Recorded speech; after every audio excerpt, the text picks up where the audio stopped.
seen it in the news talking about various political problems. As a matter of fact, just the other day about Phil, do you want them up here now or after? Yeah, okay, no.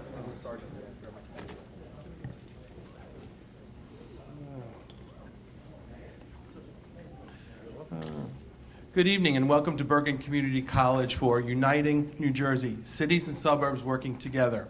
My name is Bill Mullaney. I am the Vice President of Academic Affairs here at Bergen Community College. I would like to offer a special welcome to the many elected officials in attendance tonight. Thank you for lending your voices to what is sure to be an impactful discussion, the kind that can only be led by officials possessing the knowledge that you all maintain. Thank you for your continued support of the college. Our students, faculty, and staff appreciate everything you do for our institution. The college has stood as the geographic center of Bergen County for nearly 50 years. During that time, the institution has strived to become the ideological and intellectual center of the county as well. As the college provides lifelong learning opportunities through associate degree, certificate, and continuing ed programs, the institution has sought to develop unique opportunities for discourse that could only be provided by an institution of higher education such as tonight's event. Through the work of the college's Suburban Studies group led by Dr. Phil Dolce, Bergen has taken a leadership role on conducting research on suburban life. In fact, the college's attention to this research remains so well known that last year, Bergen received acceptance into the Cultures of Suburbs International Research Network, making it the only community college in the world to become such a member.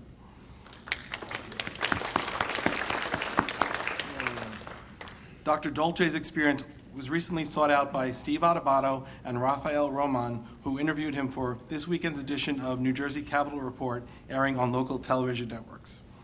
Of course, tonight's event could not have been possible without the tireless efforts of Dr. Dolce. Can we give him all a round of applause?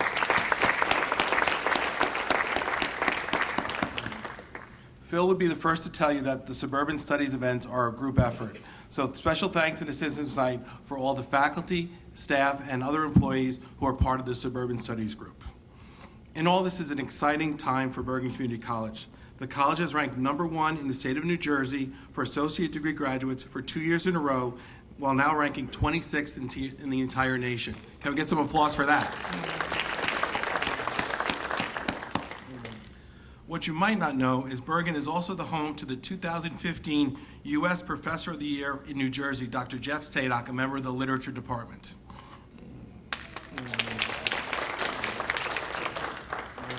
When you drove in tonight, hopefully you noticed our new big building that we're all getting very excited about. The Health Professions Integrated Teaching Center will soon open, further cementing the college's commitment to developing the next generation of workers for the county's largest employment sector, the health professions. And finally, our men's soccer and cross-country team athletes even won regional titles this year. Okay. These successes, let's clap for our athletes. These successes have come as we at the college are striving to meet the needs of our community. I look forward to tonight's conversation on how Bergen can play a role in serving as a catalyst in bridging the state's suburbs and cities. Thank you. I now have the pleasure of introducing tonight's keynote speakers. Our first speaker is Mr. James Tedesco. Mr. Tedesco has been the Bergen County executive since January 2015.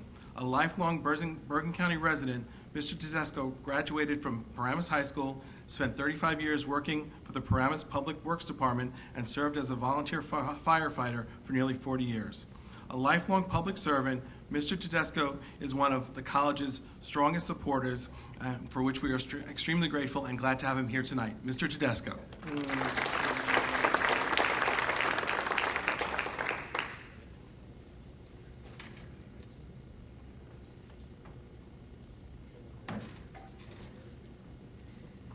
Good evening, and thank you all for coming this evening and giving me the honor to be one of the keynote speakers. Tonight, or today, this school is embracing all of the education of our young people throughout not only Bergen County, but North Jersey. We have one of the largest enrollments of students from across northern New Jersey, not just Bergen County.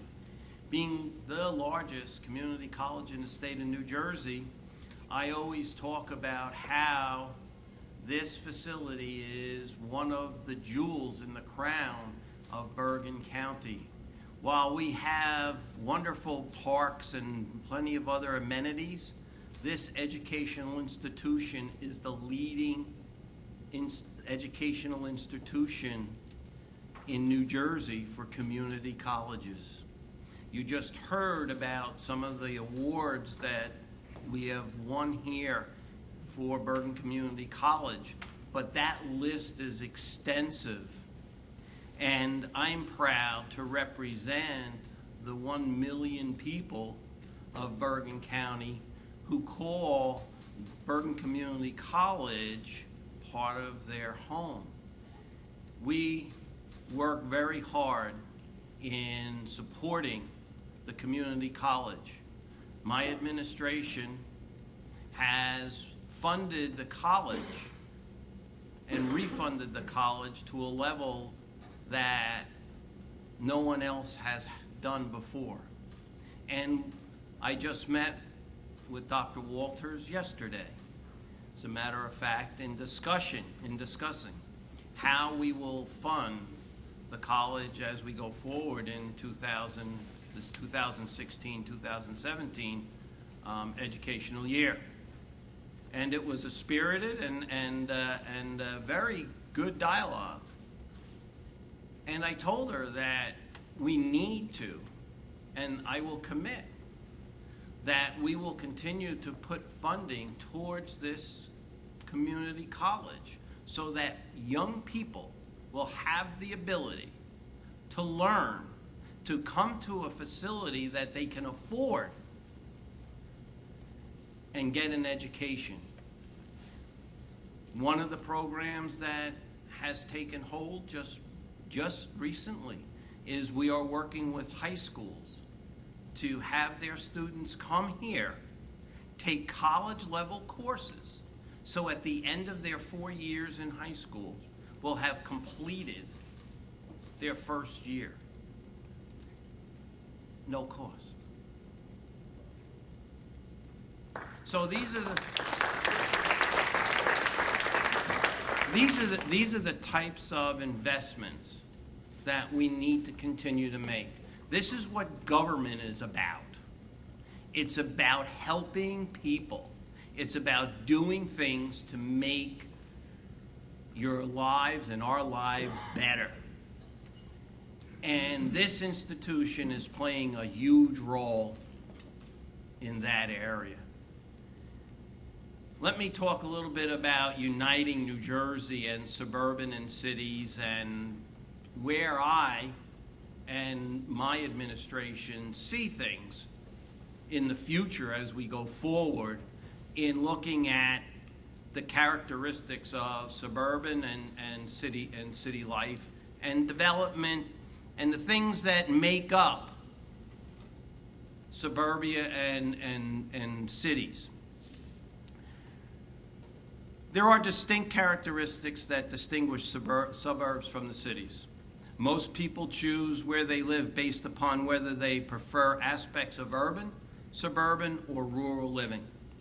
Most of Bergen County's 70 municipalities are, without question, suburban in nature. We have thousands of acres of county parkland, mountains, rivers, lakes, ski mountains. We have things that across the 70 towns in Bergen County, people could never replicate because of our uniqueness here. We have the world's most heavily traveled bridge. We have over almost 1 million people, which makes us the largest county in the state of New Jersey. When you look at it, Bergen County is actually the largest city in the state of New Jersey because we have characteristics that meet and match cities suburban, and rural. Nearly 3,000 miles of roadway cross this county. 3,000 miles of roadway. Our smallest community is home to less than 100 people. You don't really know that. You don't really think of that. You think that that's some Midwestern town that probably has 2 stoplights and 4 stop signs. But in New Jersey, in Bergen County, we have a town of less than 100 people. But at the same time, Bergen County has nearly 1 million total, larger than any other city in New Jersey, as I said. Daytime population, it even grows further. And you'll hear me talk about why that happens and how that happens. Bergen County has the distinction of continued growth year after year in population. We are growing faster than most counties in the state of New Jersey. Bergen County communities reflect diversity that is usually the hallmark of most urban areas. With several corporate headquarters, a major professional sports stadium, and a billion-dollar retail industry. The suburbs of Bergen County aren't stereotypical bedroom communities that stand empty during the workday. You're in a town that's the perfect example. This town has a population of just under 30,000 people, Paramus, the town that I was the mayor of for 8 years, the town that I've lived in for 62 years. So I could talk to you about how on Midland Avenue, the road that's just north of here, that many of the students travel to get out, was a 2-lane horse road that had celery farms on both sides, that now is home to Suez, which is United Water, an international company that supplies all of our water, not only here in Bergen County, but down into Hudson County. And how Paramus, with a population of 30,000, grows to well over 100,000 during the day. And at any one time, between now and December 25th, there is one place that has a population greater than most of the towns of Bergen County. The Garden State Plaza is in the 10 largest malls in the United States, has more visitors than Disney World. And that's how the population of Paramus grows during the day to exceed 100,000. And if you use the numbers during the holiday season, it even is bigger. You take the city of Hackensack, where the largest employer is a healthcare center, the largest, and grows exponentially in population during the day. So when you talk about a city, we are a city because people are not leaving Bergen County and emptying Bergen County. People are coming to Bergen County to do their business, to take advantage of our retail. So that's why when we look at suburbia and city, and I talk about Bergen County being the largest city, it's because it transforms on a daily basis. And then on Sunday, we have this epiphany that rises and allows us to have a quality of life that is totally different than any other day.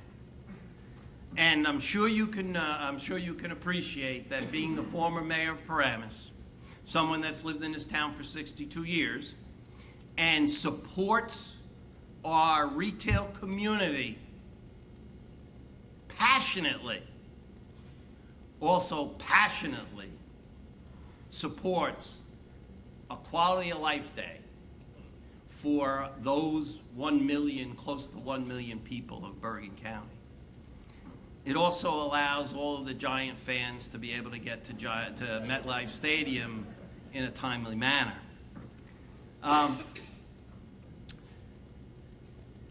So rather than talking about what separates suburban communities I represent from New Jersey cities, I think it's important to focus on our shared priorities and concerns. And that's where I want to go tonight a little bit. When we work together to advance shared priorities, we amplify the voices of our constituents so that they can be heard by state, regional, and federal entities. And that's really important for us and for the cities, because without state help and without federal help, you know that it's next to impossible for us to do very much. So we need to ensure that our relationships at the state and the federal levels are somewhat together so that we don't have legislators or congressional leaders fighting for different priorities, because when you do that, you get nothing. You need them to be aligned so that when they fight for that piece of money or that pot of money, they're one voice of many for one priority or two priorities. Our proximity to the urban communities in Hudson County as well as New York City means that our futures are closely tied together. The borders between those cities and our suburbs aren't barriers. They are no longer urban problems or suburban problems. What happens in our neighboring cities impact us, as well as what we do impacts them. Regionally, the most important priority we share in the state, I believe, is our transportation infrastructure. For a strong, secure economic future, to maintain and enhance quality of life for the people we represent, to ensure that the next generation of residents will still want to find homes in our communities, we need to have infrastructure improvements, transportation infrastructure work. All of these are dependent on substantial investment in modern, efficient transportation infrastructure that is built and properly maintained to support and accommodate our future population growth. We need to look at how can Bergen County and Hudson County and Passaic County work together so that we can have one voice fighting for the priority that benefits all of us, not what benefits Hudson County, not what benefits just Bergen County, not just what benefits Passaic County, but what projects, if we invest in,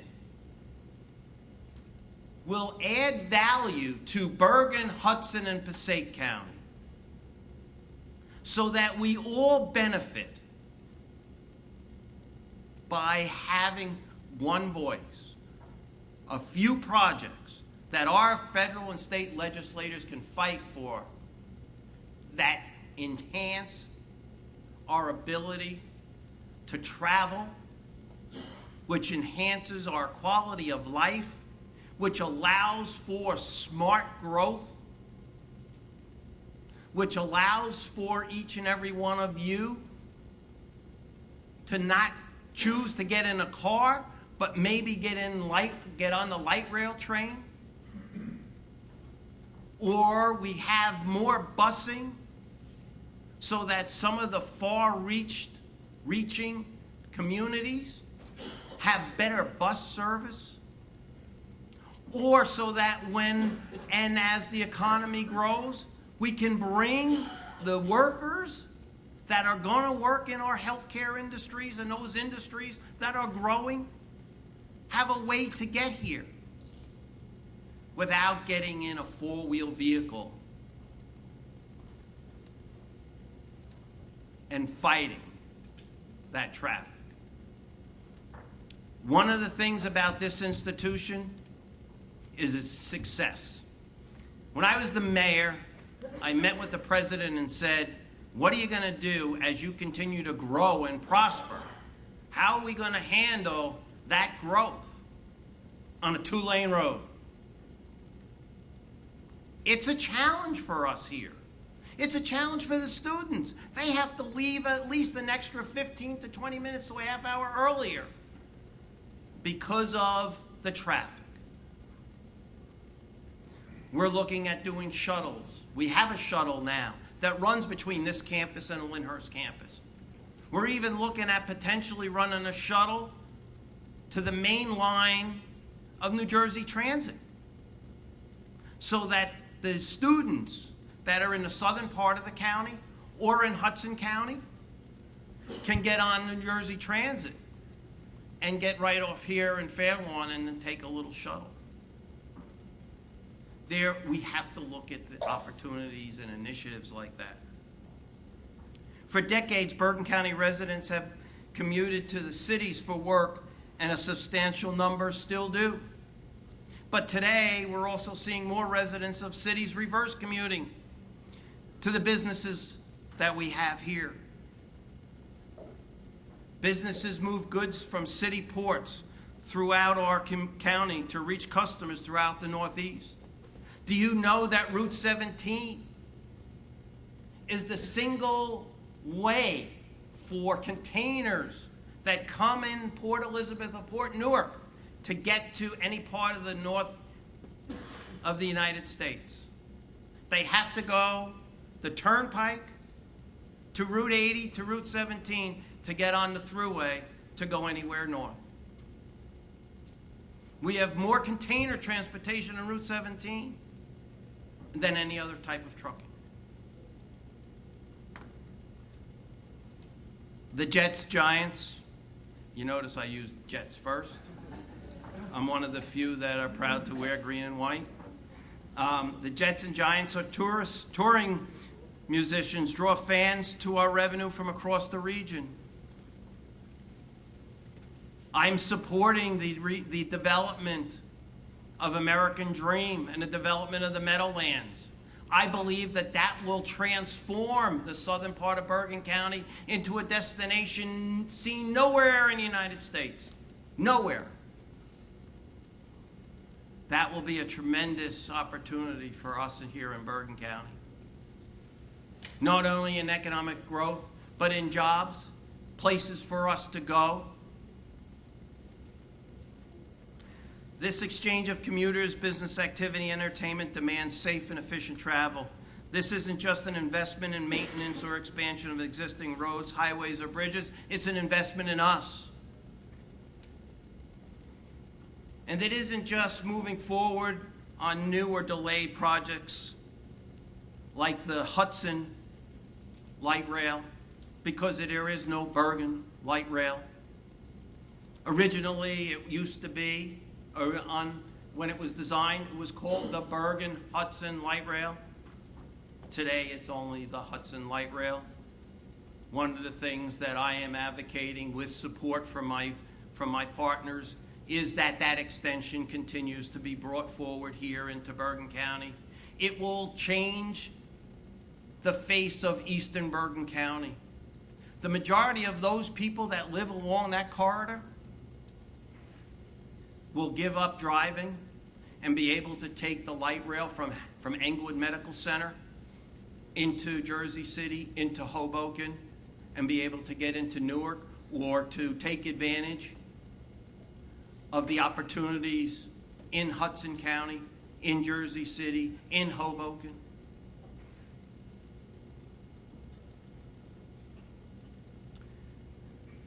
After all, these are not investments in any community. Even the biggest city can make it without partners. We have to pursue additional resources and get buy-in from entities at the state, region, and federal level.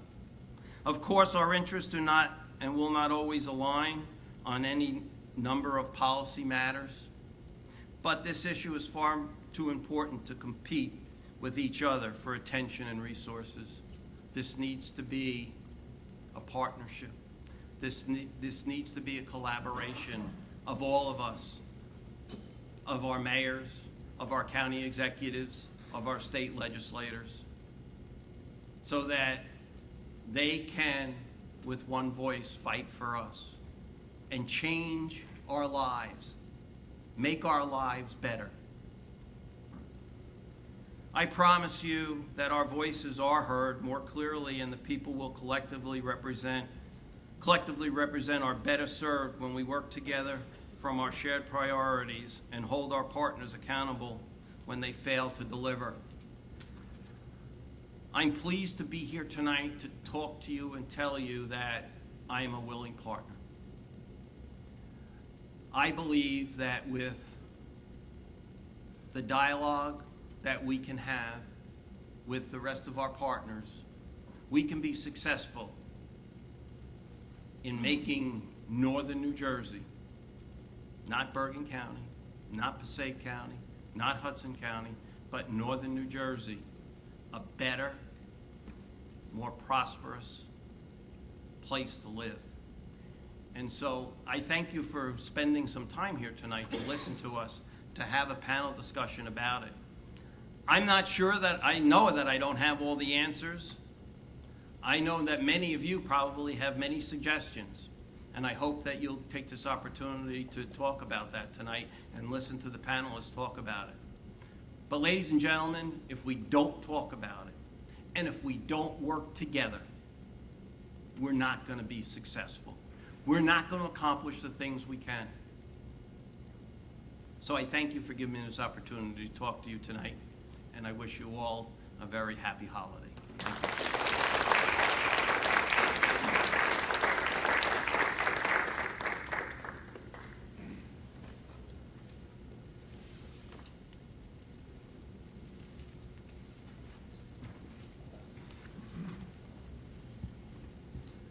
Thank you, Mr. Tedesco, for those informative, inspiring, and thought-provoking comments. We are especially lucky tonight to have a second keynote speaker. Mr. Fulop was elected the 49th mayor of Jersey City in 2013. A first-generation American, he is a lifelong New Jerseyan, a Marine, and a triathlete. One line from his official bio especially caught my eye. In the bio it says, Steve first tried his hand at politics running for Congress. He lost. Including such a statement in your official bio, I think says a lot of things about Steve. His honesty, I think it speaks to his honesty, his humility, and his knowledge that losing is a necessary part of being extremely successful. We're glad to have him here tonight. Thank you.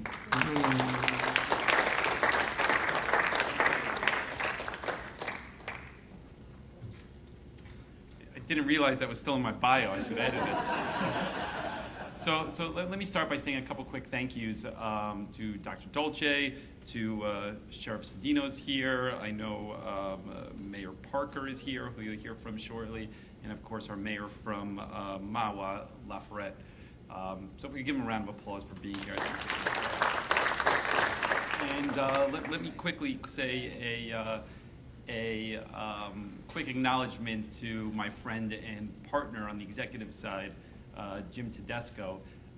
It has been a terrific partnership, and he is a workhorse and a fighter on behalf of Bergen County that I'm sure you all appreciate, and I think that the state of New Jersey is appreciating more and more. It is amazing to me at the number of events that I see him at. He recently had back surgery, which many people know about, and he continues to move forward and fight and be active, which I think speaks to his love and passion for Bergen County, which you certainly heard about earlier. So I just wanted to say thank you for all that you do. And for those of you in the room, that's an applause moment. All right? All right. I'm going to be brief, and I usually talk about not many politicians are brief and elected officials. I usually share a story from my time in my undergraduate years. I spent some time at Oxford University in my undergraduate years, and the best lesson ever in my life about brevity. They have a thing there that's very similar to what we're doing actually tonight, where they bring in the 35 different colleges that is Oxford University into what was their Oxford Union. It's a big hall, historic building, big benches on the side, and they bring in famous actors and athletes and politicians and thought leaders from around the world. And normally the dialogue is brief, 5-6 minutes on the speaker's side, and then it's a very aggressive dialogue, very similar to what you're doing today, but without the panelist structure. When I was there, I had the chance to see James Baker, the former Secretary of State, speak, and he was not a short-winded individual. And what was supposed to be a 5 or 7 minute conversation, about an hour into his remarks, which I assure you will not happen tonight, a student actually got up and started to rustle around in the front and putting his jacket on and his hat on. And James Baker actually stopped his comments an hour into it and said, "Excuse me, you're being extremely disruptive. What could possibly be so important?" And the student said, "Look, I need to leave. I need to go get a haircut." And James Baker paused and said, "Look, I'm a little older than all these students in the room, so this is a teachable moment. If you need to get a haircut or something like that, the right thing to do is to either schedule it before or after, so you're not so disruptive." Does that make sense? And the student, without missing a beat, said, "It makes perfect sense. When this started, I didn't need a haircut." And I'll tell you. So let me talk a little bit about. Let me talk to you a little bit about my background, because I think it really shapes my philosophy on government, which impacts certainly borders beyond Jersey City and how we approach the message of service overall. I am a first-generation American. My family's Holocaust survivors, and they immigrated here, and my parents bought a deli in Newark. My family was in Auschwitz, and they never really spoke about it much growing up, but shortly after they were liberated, they moved to this country solely because they believed in the opportunity that is the United States of America. They didn't really know much what that meant at the time, other than the fact that this is the land that anything is really possible. And so I got an opportunity. My parents growing up in Edison, I grew up in Edison, New Jersey, is where they had a house, a suburban area, went to public school there, got a job at a very prestigious investment bank. I worked there for 2 years, from '99 till 2001. I was on a great trajectory, and then 9/11 happened. And it caused me to change my life trajectory, as it did for many people. I looked in the mirror and I said, where do I want to be in 30 years? And how do I want to look at myself today? And do I want to define myself at that point in my life as somebody who worked in financial services? And I raised my hand and enlisted in the United States Marine Corps. And I went out to Baghdad. I was amongst the first troops deployed. And I viewed it at the time as really a partial payment for citizenship, as a debt that was owed that I was really paying ultimately. And I still believe that, based on the principles that my grandparents moved here to, that this is the land of opportunity and that you could bridge different communities. Now, in Jersey City, what we have tried to do over the last 2.5 years, and then 8 years on the city council, is reform the dynamic on how people perceive political parties and how they perceive what's the priorities of the different political parties. So people would have you believe today that if you are left-leaning, let's say you're a Democrat, left-leaning, and you are more socially conscious, you are for social programs that leave nobody behind, as we'd say in the Marine Corps, and you are less in tune or less conscious about economic policy. And that's where you are if you're left-leaning. And if you're right-leaning, then you are less socially conscious, obviously, and you're more in tune with economic factors in driving a very, very strong economy. And I think that many of you, I know Jim does, I fundamentally believe that those are not mutually exclusive goals of being socially conscious and driving a strong local economy, that you can do both of those two things simultaneously. And we've tried to do that in Jersey City and really create a model in our city that really can be a model far beyond for the state of New Jersey and really for the country. And so what do I mean by that? If you look at Jersey City, by almost every metric on the economic front, we are doing great. We led the state of New Jersey in job creation, in construction starts. We had a tax reduction last year. We have a tax reduction next year. We had a credit rating upgrade.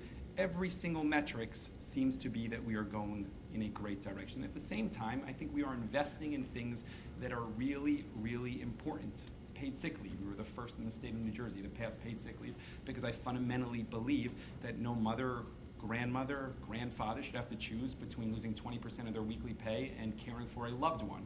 That it's something that many in the room feel that maybe some of us take for granted that we have, but not everybody has that.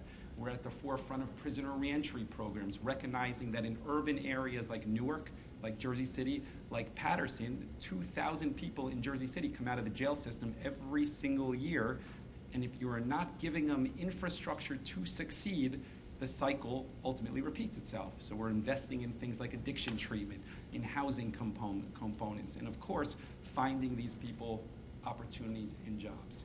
Now, I, at my core, believe that cities cannot succeed just looking at cities ultimately, that we really need to understand that everything is a regional approach, and it is far beyond the Jersey City borders or the Hudson County borders or even the Bergen and Passaic borders, because as Jim said, it really has to be regional focused when you look at North Jersey opportunities. I'll tell you something that happened to me in the last week, which was a little bit difficult for me, is I grew up in Edison, as I told you, and I lived in the same house in suburban area for my entire life, almost 39 years, and a lot of memories in that house. And my parents made a decision a month and a half ago to sell that house, saying that they no longer could or would live in a house like that. And they looked around the state of New Jersey, and you'll be happy to know they bought an apartment in Hackensack. And so it's a conscious decision on where they wanted to be in speaking to them. They wanted to be close to suburban areas, but at the same time having flexibility and access that cities provide. And I think that's really an important thought process. Without me leading them in any direction, it was really important for them to kind of come to a realization of what's important to them. And I think that's something that you see in a lot of different places around the state as far as trends on older people and younger people overall. Now, where do we work together far beyond our borders is really what's important. And I think there's a couple key components. The county executive touched on the Hudson-Bergen light rail, and that is a terrific example. If you see where Jersey City has succeeded, it is exactly on the light rail line. The job creations, the housing opportunities, and that's no accident because investment in infrastructure creates jobs, create economic activities. Now, when you look at northern New Jersey overall, we certainly recognize that there's a limited amount of roads, there's a limited amount of cars that you could continue to put onto those roads. So the only opportunity to see cities grow and succeed is to continue to invest in alternative means for people to get to those cities. And that's why for us, I have been a partner with Jim for the last year and a half in really being a huge advocate that Bergen County gets that extension, because I know that it is crucial for Jersey City to succeed.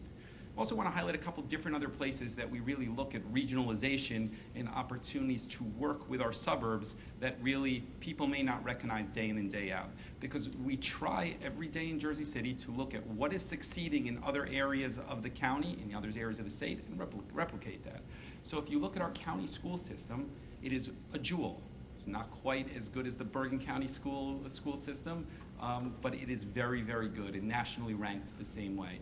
And we have tried to garner support from around the county, the suburban areas, to create satellite middle schools within Jersey City, giving our urban children an opportunity at those county schools that are really better integrated to provide better opportunities. So we're thinking from a regional approach on where the suburbs can work more closely with urban areas like Jersey City. I also highlight a couple of things that have been very, very high profile, but more importantly, how they impact the suburban areas, and we're very conscious of that. So we've been partners with Newark, with Patterson, and of course Jersey City on sharing intelligence as it relates to crime fighting. I touched on earlier that we all have similar challenges with people leaving the jail system and coming out to areas like Jersey City, Patterson, and Newark, and sharing intelligence as it relates to gang activity and criminal activity to be more effective in our policing. But we also share information with the suburban towns around. They all participate in the Rock down in Trenton.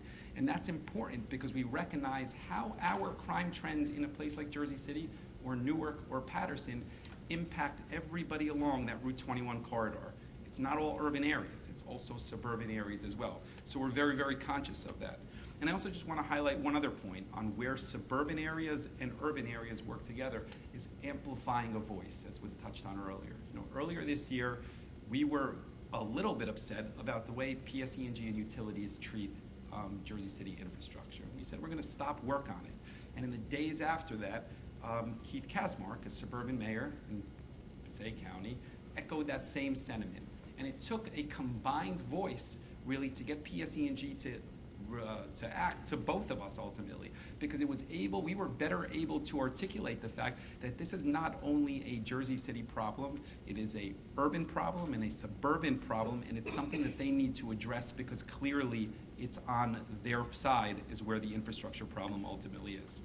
So I wanted to say a couple things before we conclude and move on to the panel about kind of where we see this going in the future ultimately, because I think that's really important on where the opportunity lies. And I think we really need to be thinking about some of the trends that reach far beyond today, the light rail, or even tomorrow. So if you think about millennials today and the working generation that's graduating college today, it is a totally different mindset than many people in this room. And we need to recognize that and capitalize on that. They no longer want to work in large office buildings or even office complexes. And that changes how and where they want to work and ultimately where they want to live. And it's something that I know in Jersey City we think a lot about. And in suburban areas, it is crucial that you think about because that is going to be a game changer that is coming and is already here in many ways. I also want to talk about kind of how driverless cars, 5 years away, that is going to change transportation access, who has cars, how they get there, linking urban areas and suburban areas in a very, very meaningful way. I know to many of you in this room, it sounds so far off, but it's really not. It is around the corner. And those sort of changes are going to only link suburban areas and urban areas more closely together. And then finally, I just want to touch on a little bit of the risks when you look long term to making sure that suburban areas and urban areas continue to grow in a way that is productive for both of us. So first of all, there is an affordability issue. If New Jersey doesn't correct affordability issues, you will continue to see a trend where those young people that are crucial can no longer afford to buy and live and put down roots in a place like Bergen County or Hudson County. And those seniors that have stayed their whole life here making it special can no longer afford as well. And those two components are also crucial to making cities and urban areas vibrant and strong. They have history, they represent the future. It is a key thing that New Jersey needs to solve, ultimately looking into the future. And working together, as I said earlier, we couldn't be more proud to have a partner like the county executive here. And if you look forward to the next 2 years, I think that this partnership is only going to get stronger. The last year has had a lot of conversation, and I'd highlight one with regards to where the relationship is between Bergen County and Hudson County, and specifically in finding similarities and working together. There's been a lot of conversations about gaming in North Jersey.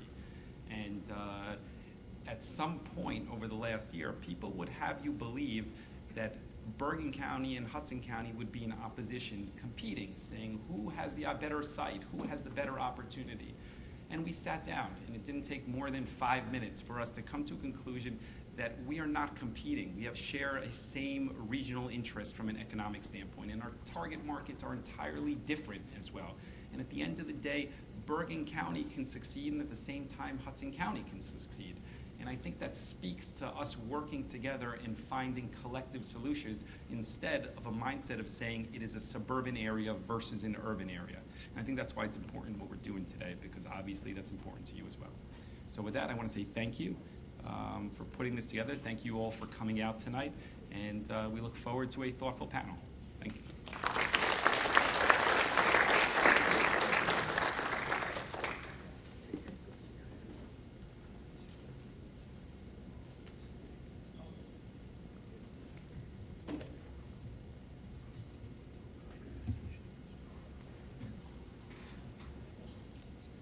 Thank you, Mr. Fulop. I think all of us really appreciate hearing words like partnership, collaboration, working together, because often we hear when we talk about suburban, urban, and rural, it's often in contrast and competition. So I think that, at least for me, one of my takeaways for this evening. At this point, we're going to be shifting into the second part of our evening this evening with the panel discussion. So as I call our panelists up, I'd like them to grab a seat at the panel. Phil, do they have a color coding for where they're sitting? Or are we okay? Okay. Okay. Our distinguished panelists tonight. First is Michael Sordino, Bergen County Sheriff.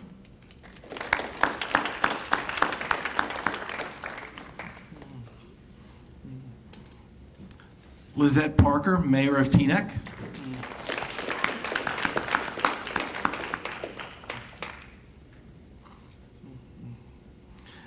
Vivian Brady Phillips, Deputy Mayor of Jersey City.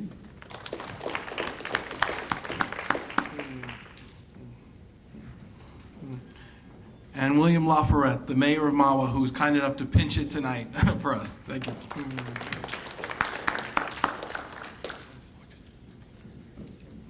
And finally, moderating the panel tonight, our own Dr. Phil Dolce, Bergen Community College history professor.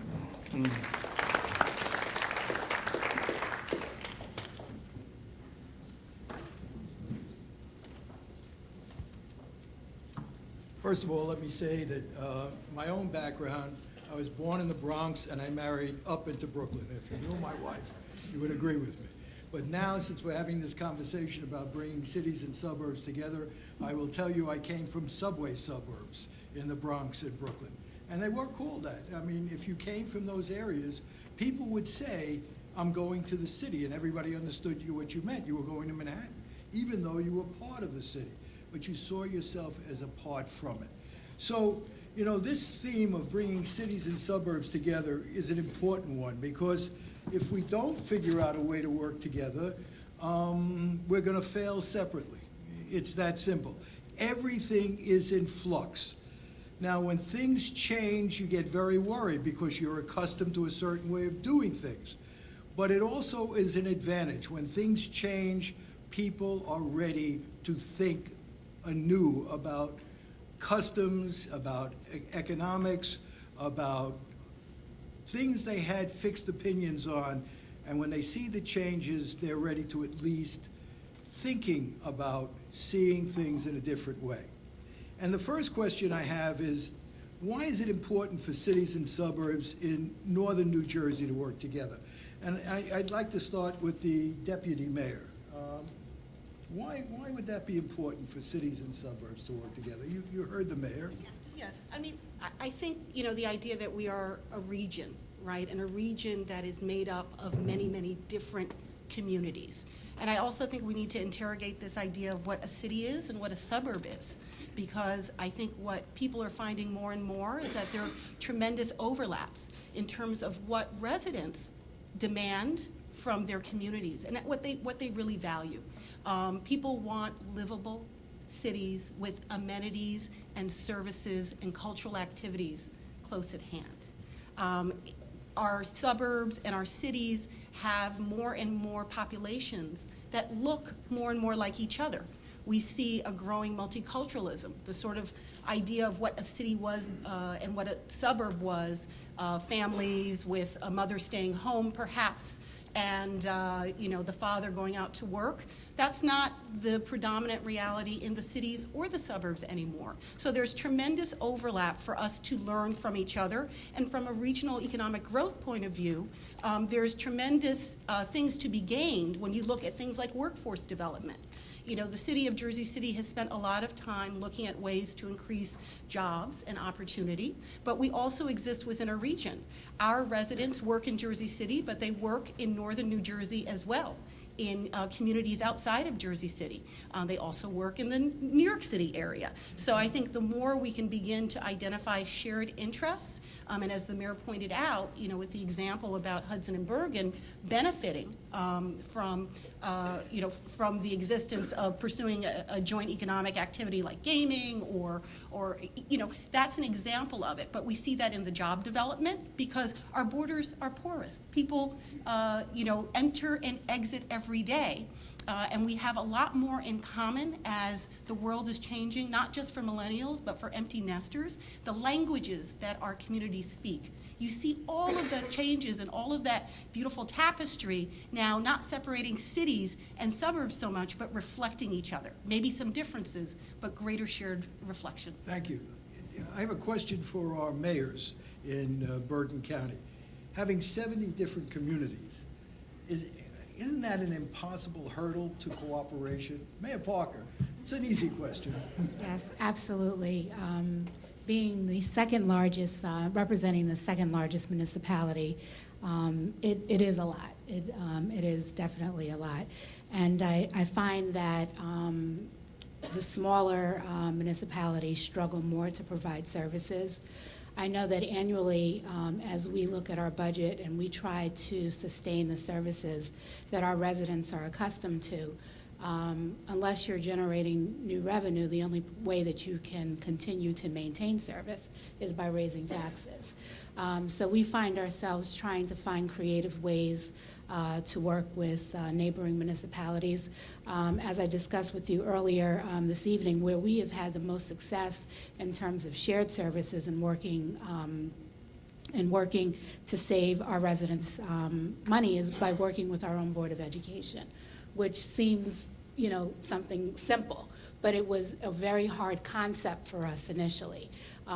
We had turf wars, and no one really wanted to talk to one another because this is the school system and this is the municipality. But after a while, through discussions and meeting with other neighboring municipalities, we found the benefit in working together and trying to save money. I think that partnerships is key. It was a theme that we heard from the mayor and from the county executive. I think in order for municipalities to sustain themselves, we are going to have to work with one another. And what the mayor has brought up is, we talk about 70 municipalities as though they're unified. Within, anybody in this audience knows that, within any of these communities, there are, the Board of Education is separate, and the municipalities, and they have separate budgets, and they're at war with each other. So the cooperation has to build from the community, within the community, and then without the community. Mayor, what do you think? 70 communities, how are you going to get together? Is there a mayor's association for all 70 communities? Well, we do have Mahwah, New Jersey, up north. We do have a Northwest Bergen Mayor's Group that we meet monthly. We talk, anything that stays in that meeting discussed stays there. It's a good thing, but, we need more. We need a higher level of communication. Mayors, we have so many common problems that face us. We need someone to sort of come in and be the gatekeeper, because it doesn't just involve Mahwah, it doesn't just involve Ramsey or Midland Park, and that's kind of the core of our Northwest Bergen group, but it does also involve the county and the state. I mean, all of us are facing a 2% tax cap levy. The realities of that is that you have to run a business, a municipality, faced with a 2% tax cap levy, with the largest component of this business being your payroll. We have interest arbitration, which has helped, but there's some realities that come to that where you find out that unions are, in a 5-year window. It's almost unfair. I mean, how can you expect a senior police officer to work for 5 years with 0 pay increase? Some would say they don't care. Well, we happen to care because fundamentally their payrolls are going down because of the increase in pension and health care. They are the realities we must face.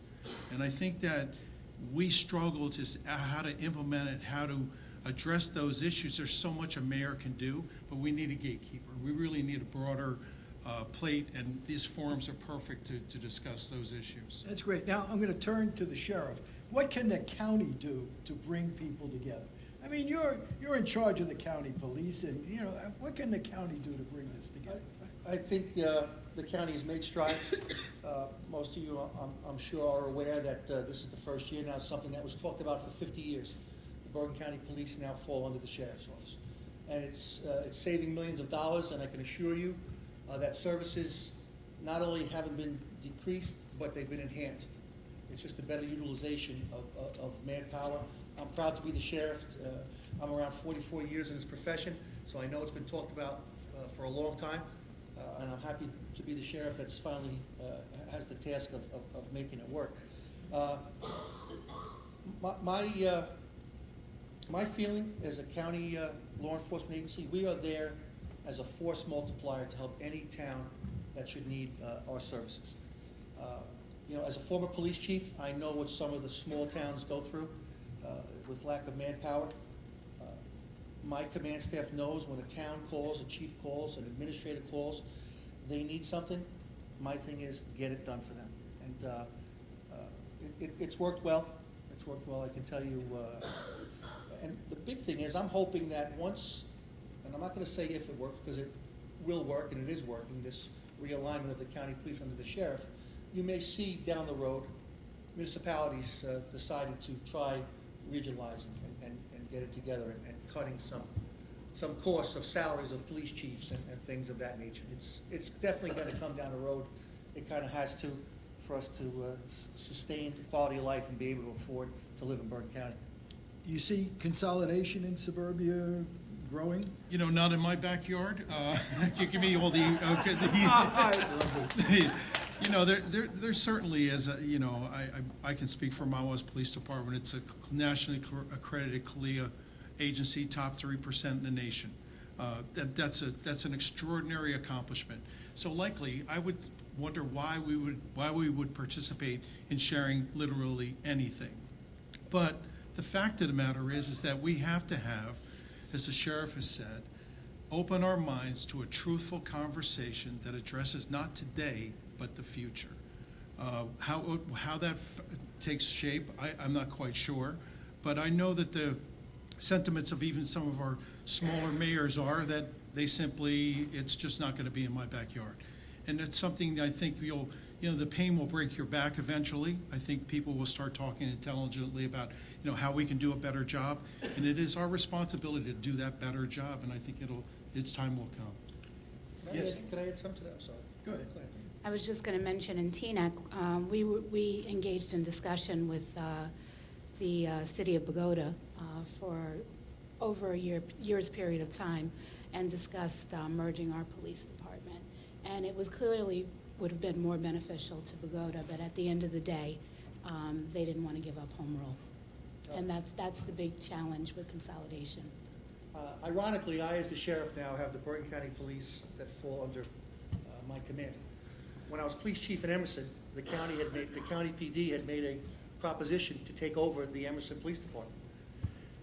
It went to referendum, and the question wasn't yes or no, we'll do it. The question, should we explore the possibility of having the county come in and take 80%?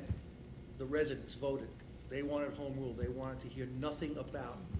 So really, sometimes the residents, they want their cake and eat it too. They complain that, you know what, we want this, but then when it comes time to, we want the officer, when he comes to our home, we know who he is, he knows who we are. There's something to be said for that. That's why we pay the high taxes in Bergen County for this quality of life issue. So what's the balance there? Personally, and I could say this as a volunteer fireman for 20 years, you need to start merging some of the town's fire departments together, because every fire department in every town has equipment that New York Fire Department would kill to have.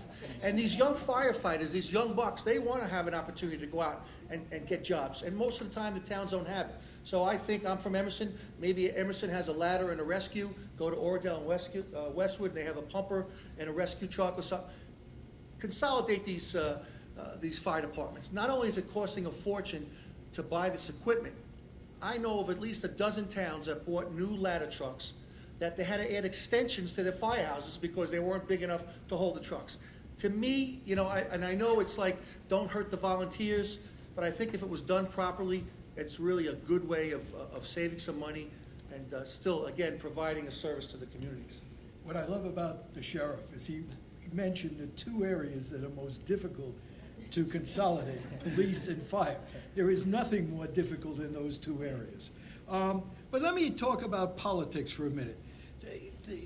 Do Republicans and Democrats, the political system, does that help in bringing people together, or does it keep it apart? Do these political parties, whether they're Democrats or Republicans, have they taken a stand on cooperation, partnership?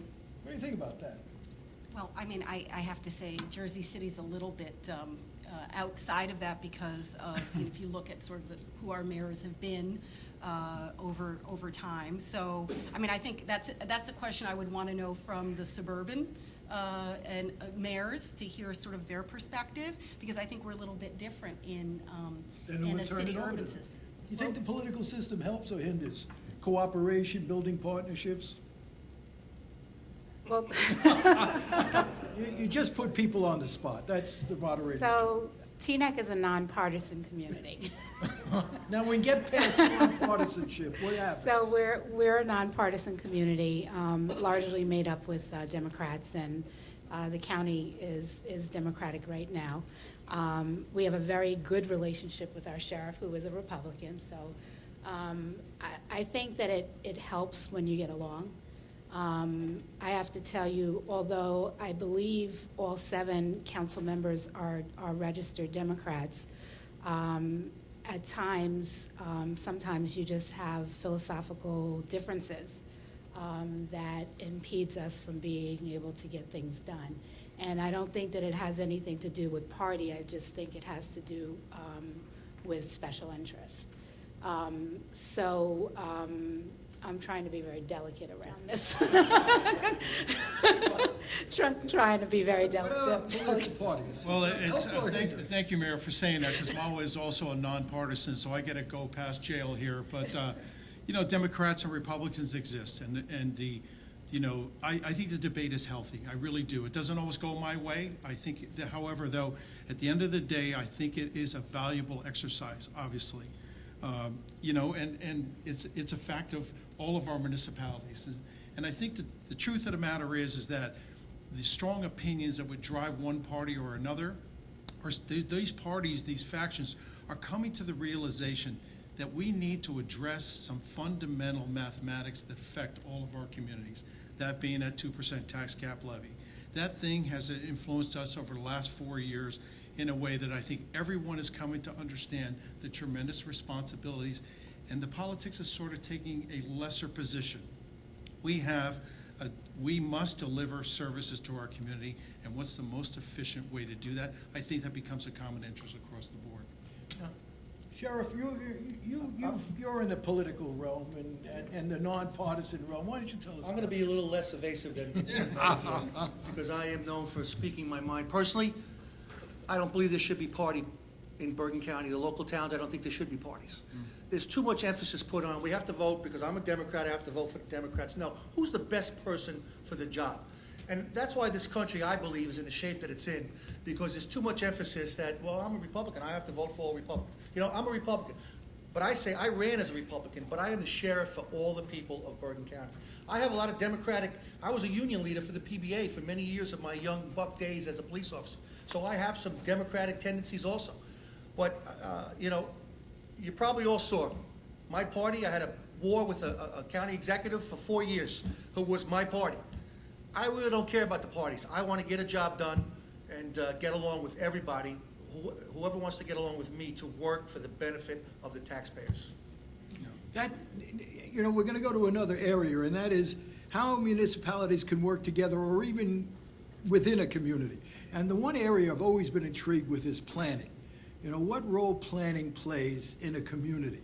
And to give you an example, it seems to me that what happens in a community is a developer comes to the community with a plan, and then the planner comes up, but not to plan, but to react to the developer. And then if you refuse the developer, they'll sue the town. Now, I don't know if that's planning or not. I rather think it's not. What role does planning play in a community like Teaneck? I think planning is very critical in order to move your community forward.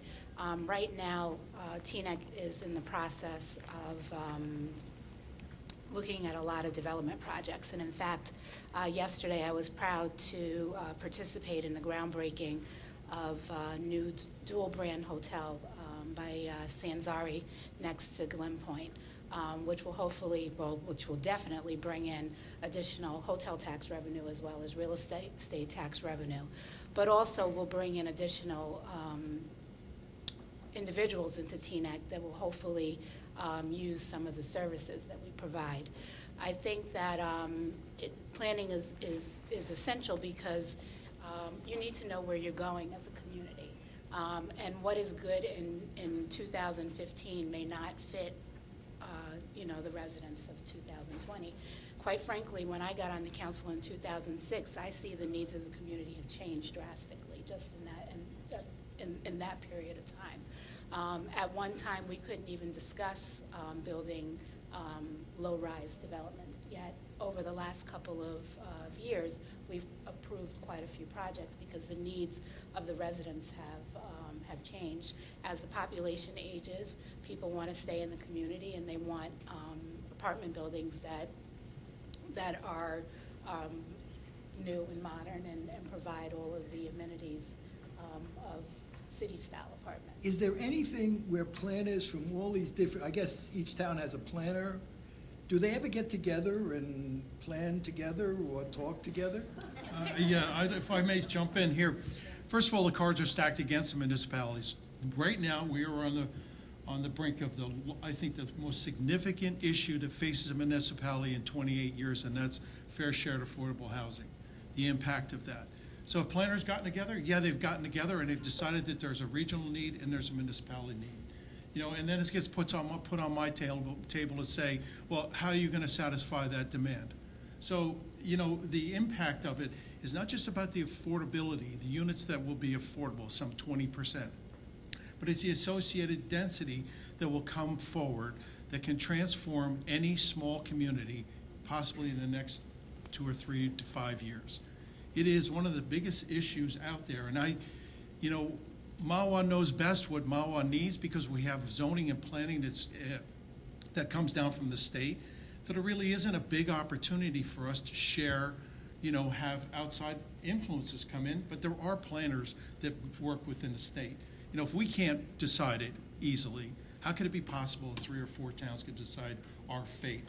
And that would be the position of our residents who would say, no, this is our home rule. How do you want your community to look? I do believe, though, that this issue is going to force a lot of, a cooperation amongst communities because fair shared affordable housing is a huge issue. Many communities are not quite willing to talk about just yet, although I know that TNEC just yesterday was successful in settling with their court case yesterday. Yes. So very good. When I look at Jersey City, and I go there with my wife, and you see things changing. I mean, you could just see it. Is it because of planning or just good luck? Definitely planning, and there have been long-term plans and ongoing planning with community members. We're a city of neighborhoods, and different neighborhoods are looking for different things. I mean, there are parts of Jersey City that are, you'll see many more high-rises. Others, you're going to see brownstones. Others, you're going to see houses. And, as the communities change, picking up on what the mayor from TNEC was talking about, the needs of the community change, and they change rather quickly. But there are long-term planning projects in effect, and also Jersey City participates in regional associations, and we also look at what other cities and communities are doing locally and around the nation. So I think, of course it is planning. There is also the fact that we are well advantaged in terms of transportation, and I think that's a big key. Folks are looking more and more to think about, building out around transportation hubs. And that has been a major impact on development in Jersey City. And I'm sure as the mayor talked about, making sure that that's expanded is helpful to all of our planning needs as we decide what's best for our communities. And the next thing we're going to talk about is county planning, but I just want to take a very brief break in this for a minute, and then we'll come back to it. So just give us a minute. We're just going to take a break. When we get back to this, we'll talk about planning the county.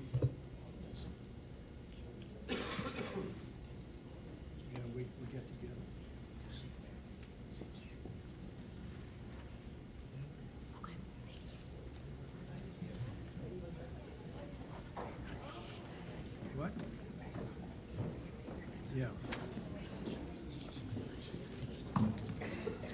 Excuse me, the mayor has been called back to Teaneck. There's a sort of an emergency there. So she'll have to leave us now, but we will continue.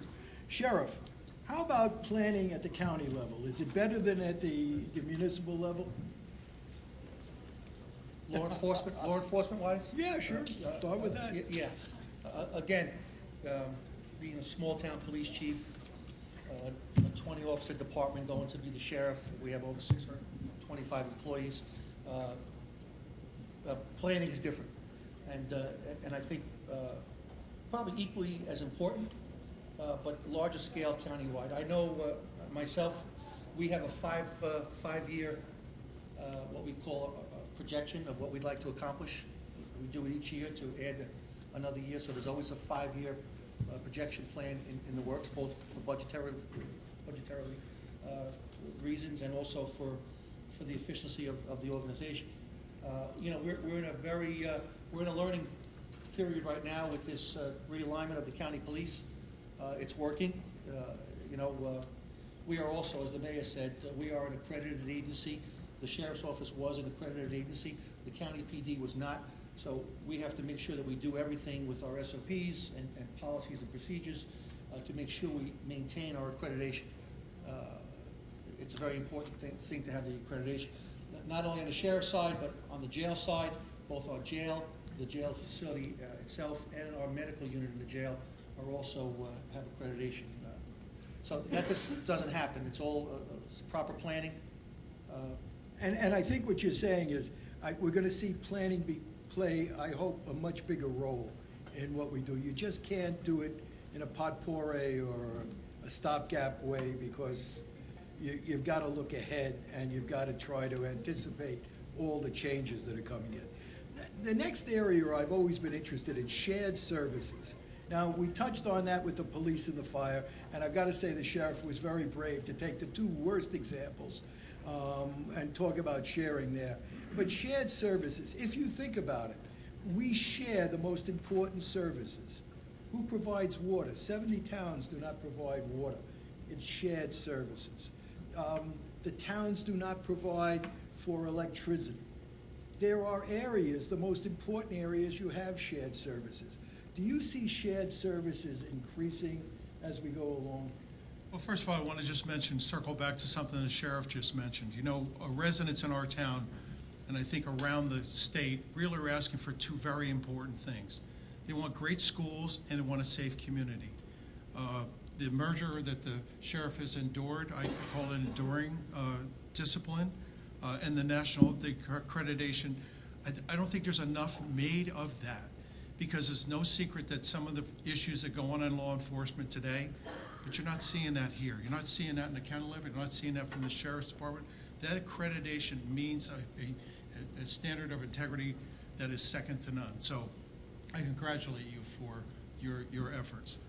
As far as shared services, Mawa is 26 square miles, one of the largest municipalities in Bergen County, and we find ourselves in a situation almost, to say it shortly and truthfully, too big to fail. We thought about merging courts, smaller communities. We see the value of it. We tried to bring in other communities to talk about sharing courts. It just didn't work for us. There just wasn't the numbers. It actually added cost to us, and it was just the opposite of what we expected. We made the same discovery about planning and zoning. We thought we would merge planning and zoning, which seems almost like a no-brainer, because you just have inspectors and directors and superintendents, et cetera. It didn't work for us. So we happen to be sort of not in my backyard, but diligently we looked at trying to commingle services, and it just didn't work for us. Although we do share services with the county, we do a lot with the PSOC Center, we do a lot of different things around, but not the real things that add significant savings, and that's the frustrating part. How can we address this idea of shared services between cities and suburbs? Is there a way of doing this? It just seems, with 70 towns in Bergen County, and we're duplicating every service you can think of, is there a way? And then how do you share it with cities like Jersey City? Right. I mean, I think, there's an education component for residents, right? Because what I was hearing reflected earlier is the perception often that shared service might mean reduced service, right? And that seems to be a concern that residents may have. There's also the opportunities of shared procurement, or when there is an existing shared service, some joint advocacy or communication about that shared service that would benefit all. The classic example of water or electricity. But it seems like really digging down deep and looking at the data and being able to present the data in a way where residents can really see the value and have the assurance that sharing is not going to be a reduction, but ultimately is going to be beneficial financially and in terms of service delivery. But that seems to be what the challenge is. And we too share services with the county, and that's a process of ongoing communication, right? Because even within the county, the different municipalities and localities have different needs and interests. And so making sure that, we're able to participate in those shared services in a way that benefit Jersey City, but also add, information and value across the board. Crime. Sheriff, what kind of cooperation is there in crime? For instance, the war on terror. Now, everybody saw what happened in Paris. You hear about all of the preparations in Washington, D.C., and New York, and in Boston. What about smaller cities or these suburban communities? Do they have any preparation for the war on terror, or is Things have changed, being around this long, things have changed pre-9/11 and post-9/11. Before 9/11, I could tell you the networking between federal agencies to the local police was like, it didn't exist. And I think that taught that there is a need for sharing information, both from federal agencies, state agencies, county, right down to the local. It has gotten tremendously better. Can it improve even further? Yes, I believe that it can. But even the smallest towns, there are detective groups that the small towns have detective meetings, and detectives from all, like the Pascack Valley or the Northern Valley area, will meet and discuss things of concern. They meet also with the counterterrorism task force that the county has. The FBI will come in and do briefings. I was at a chief's meeting today, and there was a representative from the FBI at the meeting to give us the latest of what's going on. I know when the chiefs have meetings, we even have representation from NYPD. They have a representative come over and speak and hear what's going on and offer whatever they have. So the networking is getting better. Do the small towns have as much concern as a Jersey City? Probably not, quite honestly. I think the attitude probably, and not because of neglect, probably is that, we're in this little bedroom community here, nothing's going to happen. Or the likelihood of a target is a lot less than in a city like Jersey City or even Hackensack for them, or the Meadowlands. What about Jersey City and the war on terror? Is there a preparation? Oh, absolutely. We have Office of Emergency Management, our police department, our public safety, always working on this issue. And, as the sheriff mentioned, there are a lot of regional networks. There's a deep commitment to information sharing and training. And so, it's not sort of every town for itself. It's really about making sure regionally that there's good information sharing and work in cooperation, and also communicating to residents and businesses what those preparations are. Our Office of Emergency Management meets regularly with local businesses to talk and address concerns that they have. For example, if they're, access to their buildings, what are the safety precautions? What is the city doing? And so it's an ongoing process. Also, if I neglected one thing, the state police have what they call the ROC. It is a state-of-the-art facility where most police chiefs, most people in law enforcement will get emails from the ROC of things that are going on, not only county or statewide, actually across the world for that matter, and but particularly the state of New Jersey. And so that is a great line of communication and letting local law enforcement know what's going on. You also know of the Amber Alert, the Silver Alert. That's something with together. Law enforcement has worked to work together. Should there be a lost child or a lost senior citizen, it's worked very well. So there are many programs that the state of New Jersey and are fortunate. And I can tell you, in Bergen County, with OEM and public safety and everything else, we are the people of this county should feel comfortable that you are getting the best service that you possibly can from every agency in the county. You know, and if I can just bring up one other aspect, and it gets back to the schools, and certainly I'm not the expert here, but the sheriff can speak more to it. It's the whole active shooter program in our school systems. You know, in Mawa, you're right, we probably aren't expecting a terrorist to come in and do any damage, but certainly we are fully prepared to address the issues that potentially goes on in our school system. And I think the levels of separation have been blurred now. I think anything is possible. I think the sheriff can speak to a greater level about the active shooter programs, which really affect some small communities. On the active shooter program, kudos to our prosecutor. Years ago, he made a standardized training that every town had to do, because especially the small towns like where I was, Emerson, should there be an active shooter in Westwood or Adel, we're all on the same page training-wise, so that we know what to do, that not every individual town has their way of going about checking a building or a lockdown. So again, we're fortunate in the county that law enforcement officials have taken the bull by the horn, so to speak, and addressed these types of possibilities. You know, one of the things is, we talk about shared services as though these communities are locked in to what they've always been. Actually, the thing that's going to promote change the most is change. And if you look at these communities, the changing demographics are going to influence what's going to happen. For instance, what is the influence of the fact that young adults prefer to live in cities than in suburbs? Including, by the way, my son, who lives in Manhattan. You know, he's a young guy. So I put him through all these things. He was in Little League, he was in Boy Scouts. He went through all of this, and I was there as his father. And then he grew up, graduated from college, and said, see ya, I'm going to the city. Why are young people going to cities and not staying in these wonderful suburbs? We'll start with a city person first. Well, you know, I know that everybody's, you know, read and looked at a lot of the same things, that, you know, millennials are less likely to want to, you know, own a car.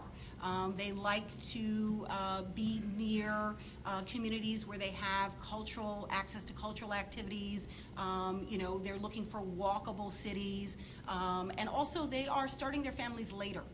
So that's also an impact. You see more and more larger single populations, not just in the cities, but also in the suburbs as well. So I think just our whole idea of, you know, it's back to sort of how much is it city versus suburb, and how much is it really changing in sort of our social fabric and how people choose to live. So you have a lot of seniors and, you know, other folks who are who aren't millennials, who are also living a similar type of lifestyle. And we know this in Jersey City, you know, we see more and more families staying. I mean, the biggest increase in terms of school numbers is really in our pre-K. So we know that more and more families, you know, the post-millennials who are starting their families right now are staying in the city. But I think it's something that's a trend that's not just a city trend, that we're seeing across the board in lots of communities. How does this affect suburbs with younger people leaving and senior citizens staying? The empty nesters, instead of going to Florida, seem to be staying in these communities. Now, you're the mayor. Here's this changing flux, young people leaving, older people staying. Houses are getting bigger, and our senior center is doing a better job every day. You know, it's, you know, what the key to all of this is transportation. You know, all up and down the Bergen line, you know, up and through Mawa, you're seeing these transportation hubs crop up, and they're exactly what you said. They don't want to own. My son does not want to own a car, has no desire to own one, but for that once in a while he goes out, he'd rather pop into a zip car. He lives in Manhattan. That worked well. Now he moved out to Hoboken, lives on Washington Ave. So, you know, you see their values have changed, and until we can provide them easy access to these areas that are the populous places, Jersey City, New York City, Hoboken, et cetera, they're gonna leave Mahwah. They're gonna continue to exit. It presents its own challenges. You know, we're talking about tax base, we're talking about ratables, we're talking about jobs.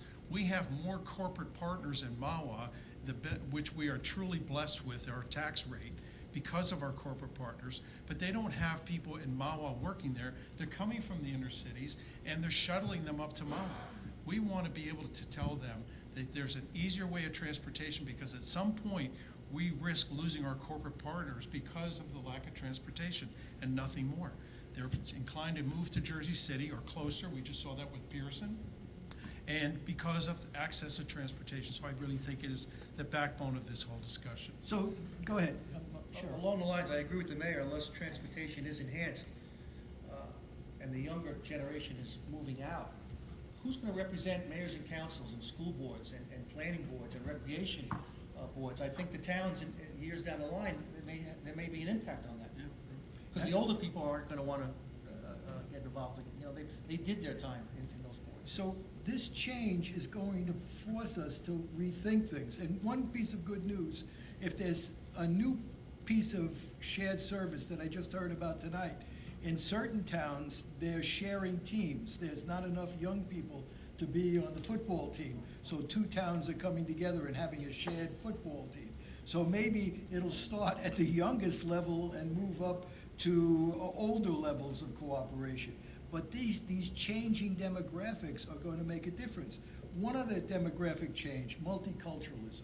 If you look at, suburbs, people don't think of them, or city, what is the influence of multiculturalism?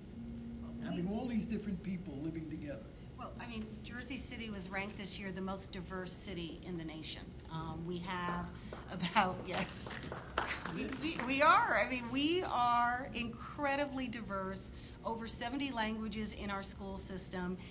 We have such a, our cultural affairs, in some weeks, we have so many celebrations for so many different groups that we actually have to struggle to make sure we can staff all of these things. And it's a wonderful thing. It's reflected in our residence response center that we have lots of different languages spoken. So I think it is a really, really great thing. It helps us be an international city. We think about, the great international cities, but our residents make us, in a lot of ways, an international small city or a mid-sized city, right? So I think it's been enormous, but I also know that's true in the suburbs as well, right? Suburbs are beginning to look more and more multicultural, and I think sort of some of the things that we can learn from each other about engaging newer communities, helping them be part of the process, and feel like they have a voice in what happens in their community. I think there's a lot of lessons to be shared and learned, because this is really the shift. If you look at the demographic shift that people are predicting for the country, we're really at the forefront, and we're all sort of in this together. And North Jersey shares this. How has that influenced law enforcement? Bergen County is also a very culturally diverse county, extremely actually. And for law enforcement, it's a matter of educating to the customs of the different. I've had the opportunity. I traveled to Turkey and visited many mosques and learned much about the Muslim community. We have a very large Muslim American community here in Bergen. Last month, I was in South Korea, meeting with police chiefs over there and discussing and learning more, because we have a very large growing Korean American community. And a few times at our jail, we've hosted training for anyone from the county police agencies that want to come, and we've had rabbis come in and speak about the significance when someone is killed in a motor vehicle crash, that every piece of body part and every drop of blood is blotted up and goes into the coffin with that person. These are things that normally we're not taught this at the police academy, but they've become extremely important to learn of the different cultures, because we are dealing more and more.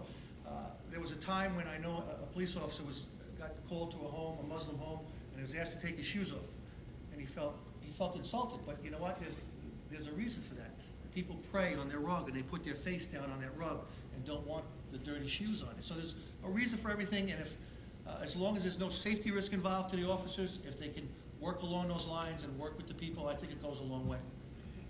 will cities and suburbs come closer together now that their populations seem to mirror each other? The multiculturalism in suburbs is about as great as it was in cities. Will this help bring us together as a people? Well, sure, I mean, every community, can't live within only that community. They're gonna reach out and look for cultural things and diversity outside of travel. New York City is no longer a great destination. I mean, in 45 minutes, you could be downtown Manhattan if it's a good day of traffic, but people have no qualms about traveling, worshiping in different towns, getting together. I think the lines are blurred.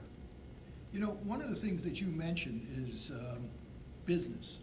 And in the 1960s and 70s, when great cities like New York and Boston and Washington were going downhill, major businesses, corporate headquarters, relocated to suburban areas. And you had office parks, and we built these wonderful office parks. Now you saw what happened in Montvale. And now you're seeing business shifting back into cities. What impact is that going to have? That's devastating. That's like losing one of your front teeth. When, Montvale, there's a lot of demographics for corporations, from the Dunkin' Donuts to the Starbucks to the local gas station to the employees, the services that Mercedes-Benz, for example, left behind, and now they got Sloan Kettering to move in, certainly not as large. In Mahwah, we're very concerned about our corporate partners. I go out of my way to visit them and show some appreciation for the fact that we care, number one, which is new, the line of communication the sheriff talks about. We want to provide for them the opportunity to understand law enforcement, to know that a mayor and council, appreciates what they do, what they bring to us for commerce. And we fear losing a corporate partner. We know that the makeover of corporate parks, Dressbarn is a good example. It was a major corporate footprint called Footstar. Dressbarn came in with the help of the state and Economic Development Fund, remade that into a fully certified LEEDs building and brought some 600 jobs, or 600 people in there, increased jobs by about 200 people. Dimensional Communication is another example, came from Norwood. They came in and created almost 110 jobs. So it's about jobs, but it is about maintaining that corporate customer. It is that reason that Mahwah has one of the lowest tax rates in Bergen County. It is to our advantage when our next neighboring community, the tax rate is almost double. And there you see the benefit of these businesses. So that's a global thing that all of Bergen County should be focusing in, is how do we stop the bleeding or the exodus of these major corporations, because so much depends on that. So it's a big issue. And you notice we're talking about change that's going on that we're not in charge of, but somehow we've got to come to terms with. Now, everybody is talking about the revival of the Uber cities, New York, Boston. What about smaller cities in New Jersey? The Pattersons, the Newarks, the Jersey cities.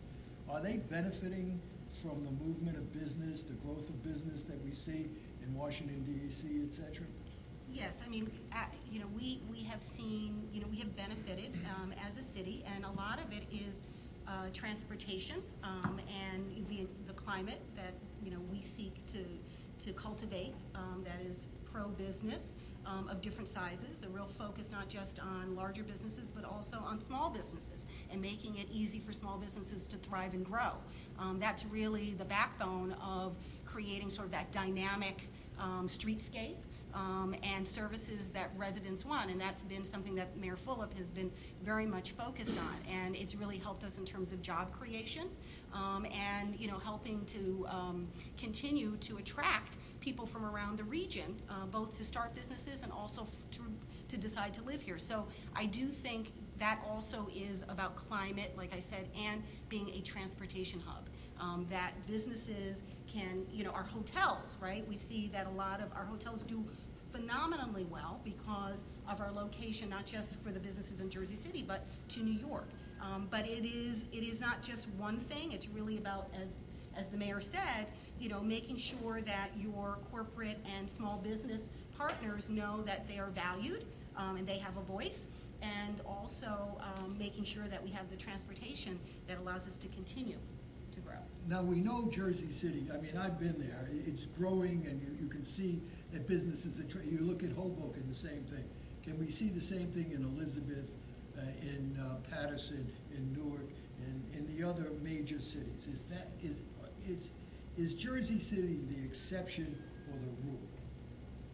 Well, I think, what we're seeing more and more is that, I don't think that there's anything that prevents other cities from doing what Jersey City has done. I think the key ingredients are, the climate, the transportation access, the sense of, communicating well with your corporate partners of different sizes. So I think that's a set of strategies that are transferable. Okay. Part of the problem that we face is there's a reality of a community, as you well know, and there's an image of a community. And the image doesn't really match the reality very often. For instance, the image of a suburb. What do we talk about when we look at a suburb? We talk about the image is a private image. A single-family house without a front porch, because a front porch would be welcoming people. You have a rear deck. Who's the hell's gonna go in the back to say hello? So a single-family house for a young family with young children. That's the image of suburbia. And it usually, the image in movies, etc., is a very dull place to live. How does that image influence what happens in reality in a suburb? Well, I think once again, it is the perception of the buyer. I mean, if you're gonna move to Mahwah, New Jersey, there's a certain expectations that you have. Our job in planning and zoning is to protect that perception, is to keep that ideal place there well beyond the tenure of any mayor, because that's what people expect. We think that, the bleeding or the movement from inner city, the accessibility, transportation villages, recently Mahwah had an opportunity to build a transportation village, and it was voted down.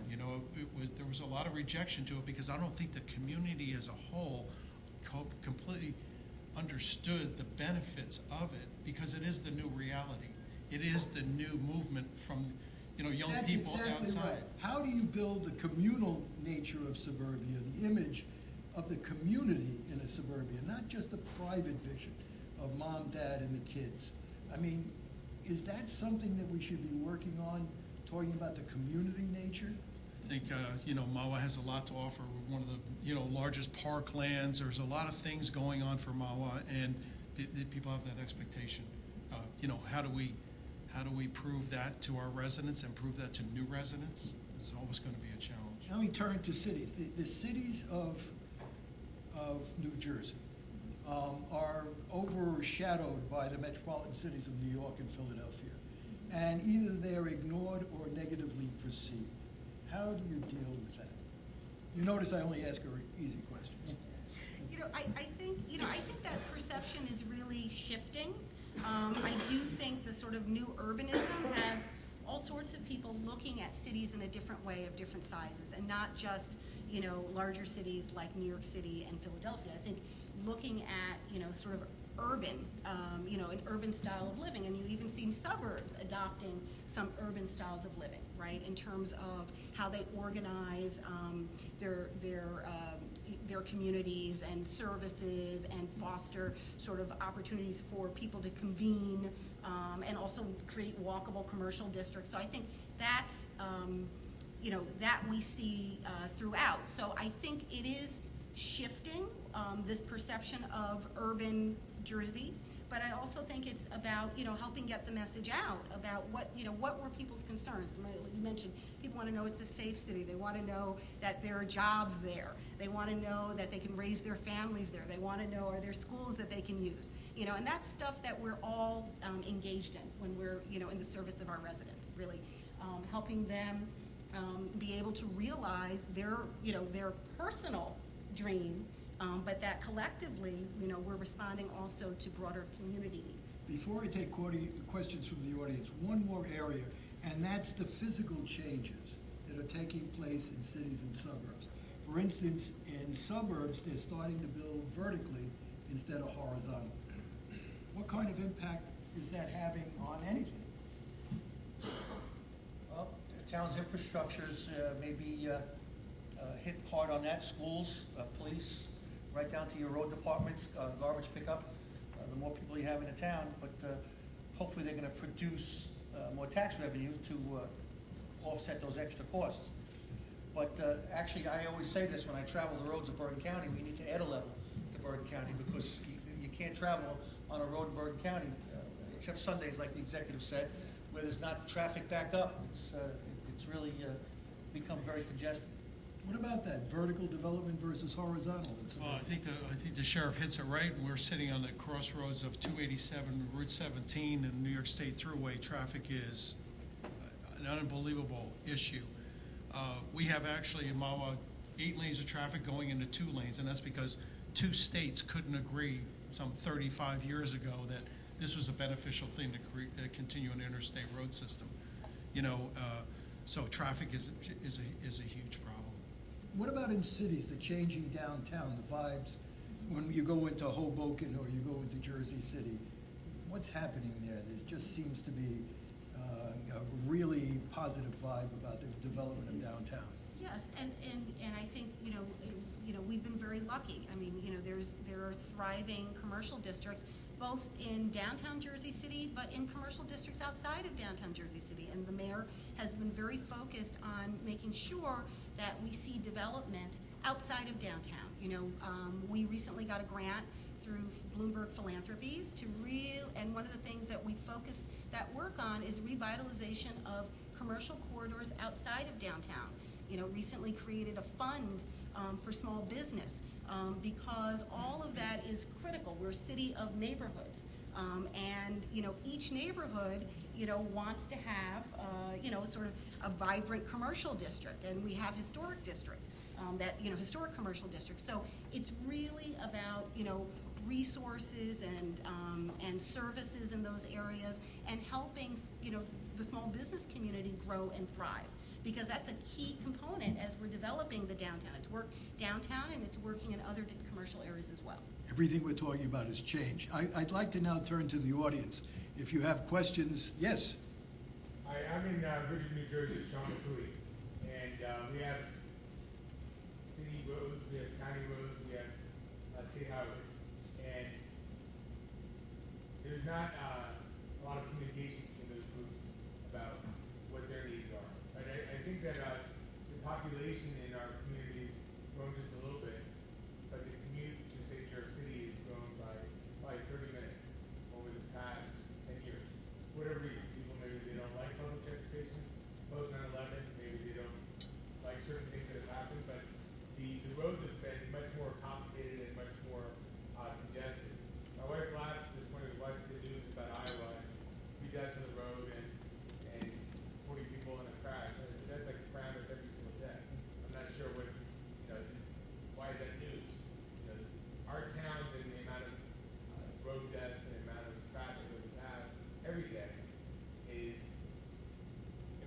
more than impressive. It's the amount of lost productivity, the amount of lost energy, and there's no seemingly short-term answer to it, which I think is part of the problem with you've got people who are aging in the communities, they're saying, well, I'm going to be gone in 5 years. And don't put the burden on me today. I'm leaving in 5 years or 10 years. The whole state is like that, where the people who are paying the taxes today are not going to be paying the taxes in 5 or 10 years. So they're not really have a long-term interest in the growth of the infrastructure, and there's no will in a place, I think, that maybe our capital down south in Trenton, there's no will to fund any of this infrastructure. I'm wondering, how do we, who are trying to live here and trying to sustain our community and raise our kids and grow in this community safely, how do we look out there and say, there's no money from our town, there's no money from our state, there's no money from the federal government for increasing the infrastructure, for improving, providing us double level Route 17 or Route 4 into New York City? The bridge isn't going to get any bigger as far as I can tell. There's the other, the most costly of any toll bridge in America. You know, we've had in Mawa several traffic conferences because of our issues with traffic. And Jamie Foxx, who's now past Transport DOT director, said it just best. He goes, you know, if you feel like there's more truck traffic accidents these days, that is a good thing. But it's a tragic thing when people get hurt, but the fact that there's more trucks indicate a more vibrant economy.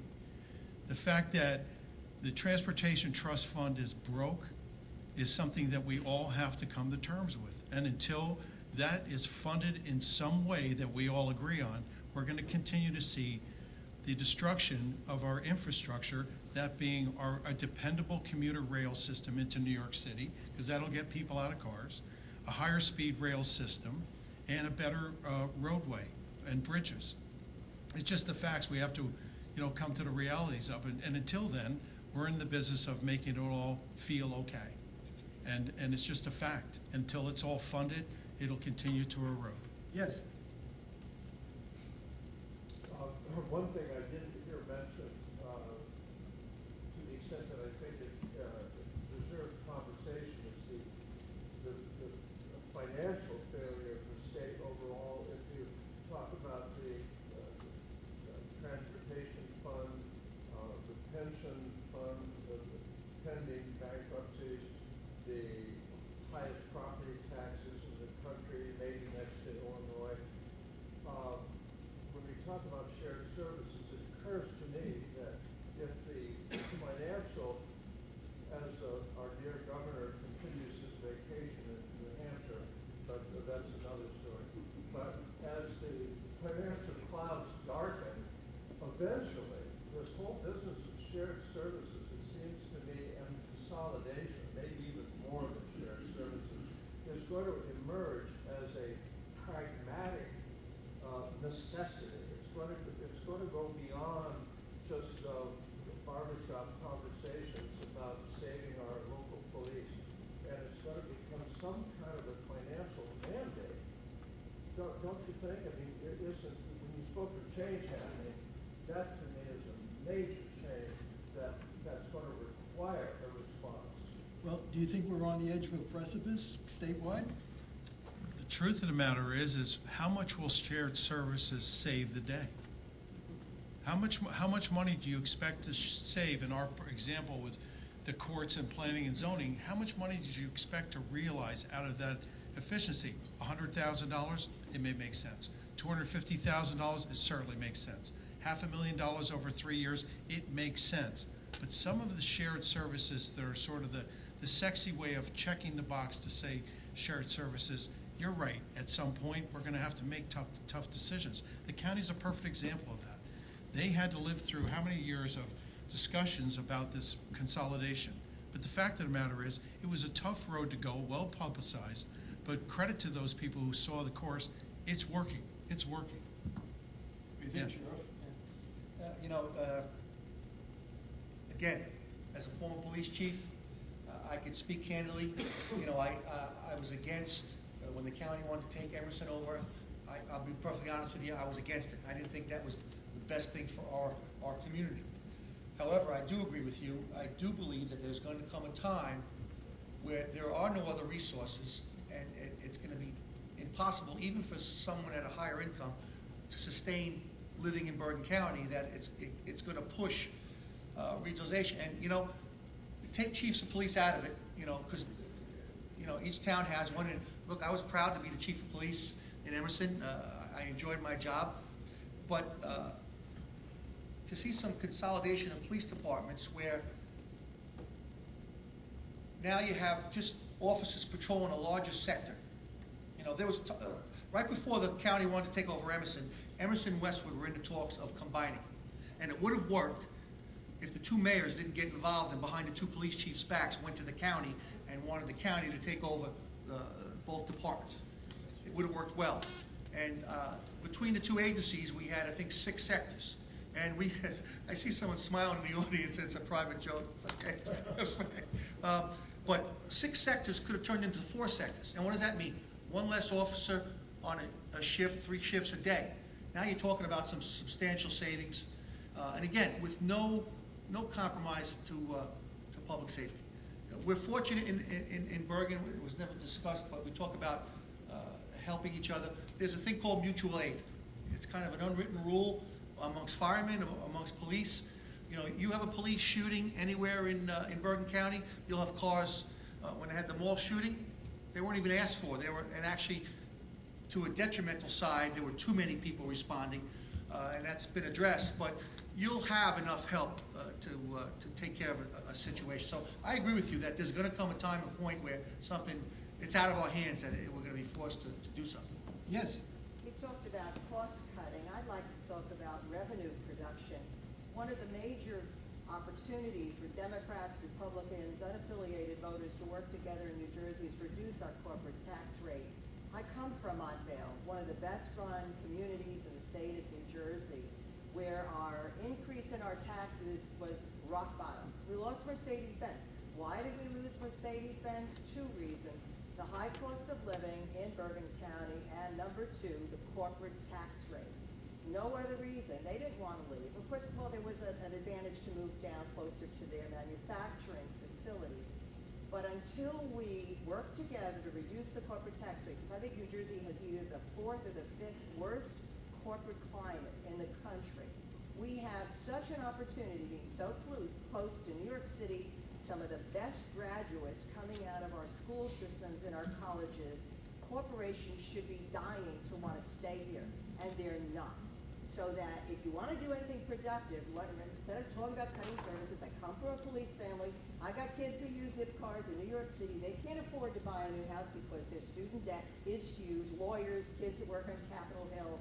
But I think that we can in New Jersey work together to cut our corporate tax rate. And then when we have the revenue, we can have everything else that we ever wanted in a whole wide world, just like we did before. Any other questions? Yes. It seems to me that one of the biggest problems that New Jersey faces is the fact of home rule. We're the only state, I think, one of the few states in this country that has home rule. And that creates a problem unto itself because politically, every single mayor is trying to keep his job, and every single person wants to keep their job, and they're going to yes and cow to their constituents in this small little area. So as a result, home rule is creating this problem of shared services because they don't want to give it up because it's helpful to them. So that's one of the issues that takes place in suburbia. Because there are towns that would benefit by shared services. The other factor is the educational system. Again, you have home rule, and people moved into a neighborhood because they think that the school is so superior to the other neighborhood. And as a consequence of that, they're saying, I'm paying the taxes because of the school that my children are in. Once again, shared services as far as education is concerned, if Bergen County had a system of all schools following the same curriculum that works well and sharing that would be beneficial because education is a very expensive proposition within our community, within our society. And once again, that would lead to a lower cost of living and taxes. It would be it's only one of the issues. But I see that, to me, the mentality has to change in reference, and the population has to be educated on the negativity of home rule. And most people that come to suburbia think that it's a haven, that they're getting away, historically have gotten away from the problem of urban centers and crime, drugs, and everything else. But unfortunately, the reality is that has come into suburbia more so than you're talking about your urban centers. Thank you. Wait, yes. I don't know if you know, she brings up education. I had a question because Deputy Mayor mentioned education in Bergen City. How can suburban schools and urban schools work together? Because we have failing schools in Patterson that we pay more per student in the city of Patterson per student than we do in the village of Richmond. But I know there might be a socioeconomic issue and rental issue, but how can suburban school districts and these urban school districts that might not be doing well, how can they share service, or how can we combat that so all our kids have an equal playing field Excellent question. Yeah. Deputy Mayor. Yeah, I mean, right, that's like the million-dollar question, right? Around schools. I think there are a couple things happening with schools. One is, everybody's, the challenge of the budget and of services that kids need, right? So, are there shared services that school systems can benefit from, but also shared learning, shared training. There are some of the things that we haven't talked about in terms of, some of the joint training, and you see that, we were talking about law enforcement, right? Are there things that school systems can do together because you're facing some of the same problems? And I think that's a piece of it that we hadn't talked about before, right? From a social service perspective, and I focus a lot on social services, Jersey City as a mid-sized city has a lot of the same challenges of a lot of suburban areas, in that we don't often have a range of services for young people and families that you might find in a larger city, a New York City or a Philadelphia. We have to use more of a network. We tend to do a more collaborative approach when we're addressing the needs of young people. For example, we do a project which is a big summer enrichment and employment program for young people, and it's a collaboration across the private sector, the nonprofit sector, both universities and the community college, and the school systems, county and city. So when we talk about sort of, what is the magic formula in terms of improving schools and improving student outcomes? Of course, it's, instructional program, but it's also a range of services that young people, particularly at-risk young people, need, which is really about collaboration between school systems and the community. And that takes a tremendous amount of collaboration, to figure out where the gaps are. And I think that there are a lot of gaps that we share across city. So I would say, sharing sort of the experience of doing that collaborative approach, seeing if there are opportunities for joint training, are there issues that are shared by us that should be communicated to other, state authorities that have influence over both budget and practice. One more question. Yes.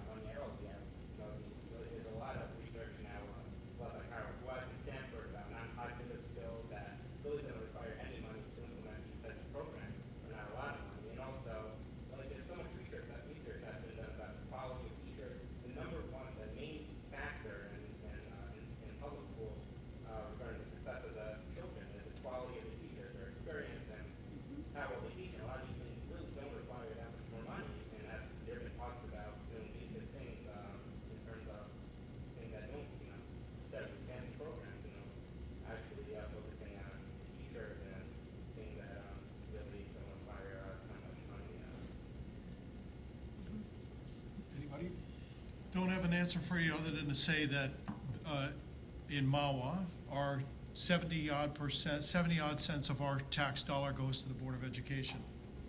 The other 23 cents stays on my pocket. Yet I feel like I'm responsible for all of it. It's about a $130 million budget. The truth of the matter is that we've seen declining student enrollment. We've seen Board of Educations shed teachers. We've seen them enjoy sort of a kind of a budgetary respite, but now they too are starting to experience the impact of a 2% tax cap levy. I think that you make great points. I think that you make great suggestions. There are a lot of good things out there, but the realities are, how much can we afford? Because we would do everything, we would certainly do everything if you'd allow us to just raise the taxes. Those days are gone. So we have to live within confines that say we have to do a lot with the little that we have.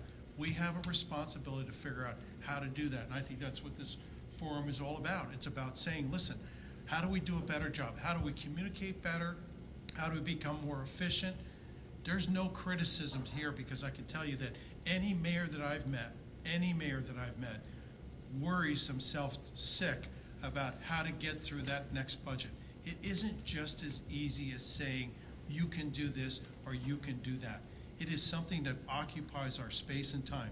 And I'm sure it happens in the county for the sheriff, for the county executive, and even to the governor, who has obviously made some decisions that I can't make. I can't not pay my pension.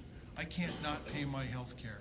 I can't not, do the right thing, all under 2% tax cap levy. And I think that the real answer is, the questions, what we can do, have to live within the confines of our capabilities. So, Well, where we are now is, and we're ending almost on time. The point is, everybody in this room knows the world is changing. You can't be comfortable in what was. It's all changing, whether it's the population, whether it's the physical environment, it's all changing. Now the question is, how do we use that change to promote growth and cooperation? And the brains in New Jersey and the brains in this room, this is what we need, collaboration. How do we solve the problem? The changes are here. You're not going back to what it was. I don't even think it ever was the image we had of cities and suburbs. So now we're all recognizing the change. How are we going to live with that?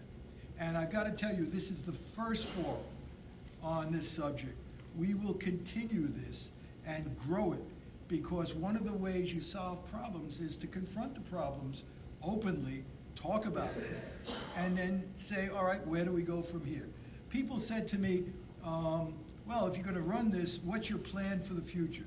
Well, how can you have a plan that encompasses the whole state at this point? You have to bring out the problems, you have to make people aware of where we are, and then they get to work to make it work. The fact that you stayed this long, I appreciate. To the audience, to our panel, thank you so much. You were great. Sheriff, you were terrific. I really liked you. You reflect back honestly. I really was listening to when you were the union leader, when you were the chief of